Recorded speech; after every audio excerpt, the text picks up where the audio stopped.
सप्तपुरियों में पुरी हो या चार धामों में धाम, सर्वोपरि धाम में जगन्नाथ का नाम। जगन्नाथ का पूरी भारत में ही नहीं बल्कि पूरी दुनिया में प्रसिद्धि है। उड़ीसा प्रांत के पुरी में स्थित श्री जगन्नाथ का मंदिर श्री कृष्ण भक्तों की आस्था का केंद्र ही नहीं बल्कि वास्तुकला का भी बेजोड़ नमूना है। इनकी बनावट के कुछ राज तो आज भी राज ही हैं, जिनका भेद इंजीनियरिंग के क्षेत्र में बड़ी बड़ी डिग्रियां लेने वाले भी नहीं कर पाए हैं। आइए आपको बताते हैं भगवान जगन्नाथ के इस मंदिर के बारे में।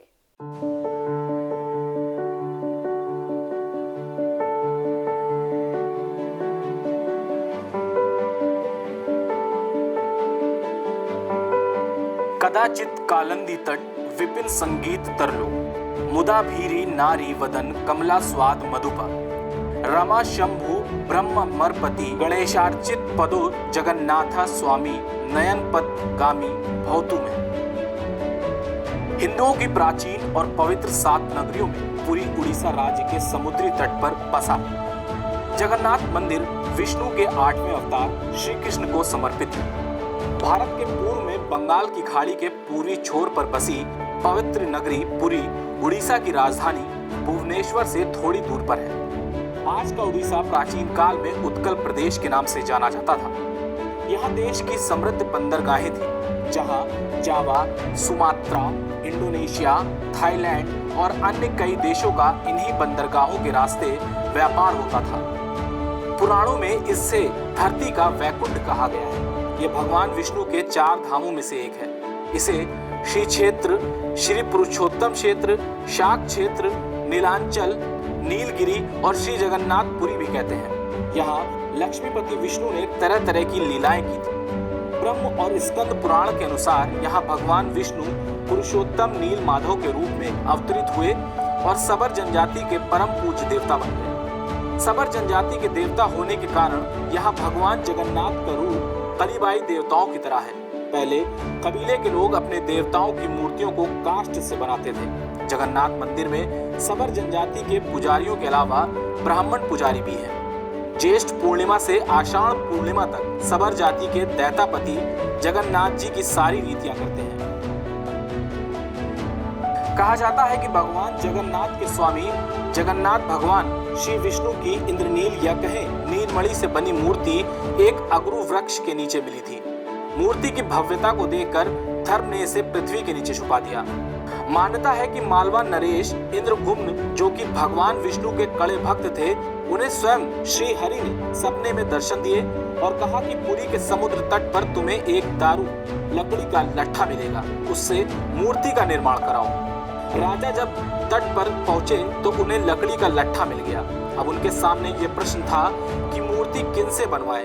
कहा जाता है कि भगवान विष्णु स्वयं श्री विश्वकर्मा के साथ एक वृद्ध मूर्तिकार के रूप में प्रकट हुए। उन्होंने कहा कि वे 1 महीने के अंदर मूर्तियों का निर्माण कर देंगे, लेकिन इस काम को एक बंद कमरे में अंजाम देंगे। 1 महीने तक कोई भी इसमें प्रवेश नहीं करेगा, न कोई ताक झांक करेगा, चाहे वह राजा ही क्यों ना हो। महीने का आखिरी दिन था। कमरे से भी कई दिन से कोई आवाज नहीं आ रही थी, तो कौतूहलवश राजा से रहा न गया और अंदर झांक कर देखने लगे।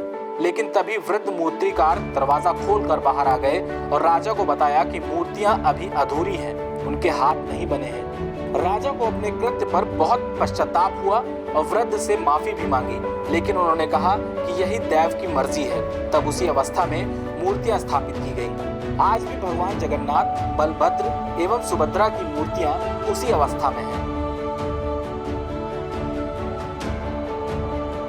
उत्कल प्रदेश में प्रचलित है कि भगवान भी मरते हैं। जी हाँ, सुनकर आपको हैरानी होगी और मन में ये सवाल होंगे कि क्या भगवान कभी मरते हैं? लेकिन ये सच है। जगत के नाथ जगन्नाथ के इस मूर्ति को हर 12 साल में परिवर्तन किया जाता है।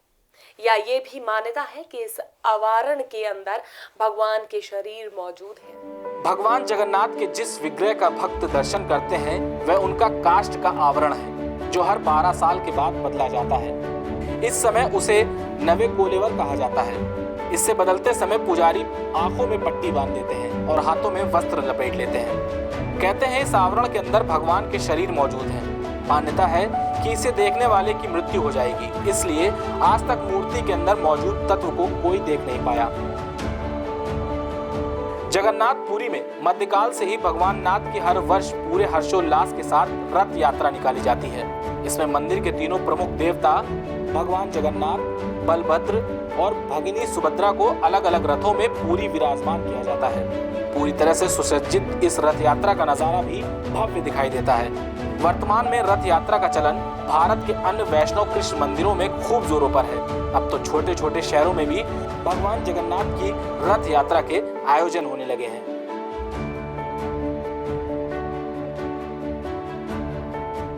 आज आप सभी ने जाना कि क्यों अधूरी है भगवान जगन्नाथ की ये मूर्ति। केवल मूर्ति ही नहीं बल्कि इस मंदिर में छुपे हैं कई रहस्य जो आज भी अनसुलझे हैं। रोचक कहानी में अगले एपिसोड में हम मंदिर से जुड़े और रहस्यों से भी पर्दा उठाएंगे। तब तक के लिए आप देखते रहिए प्राइम टीवी।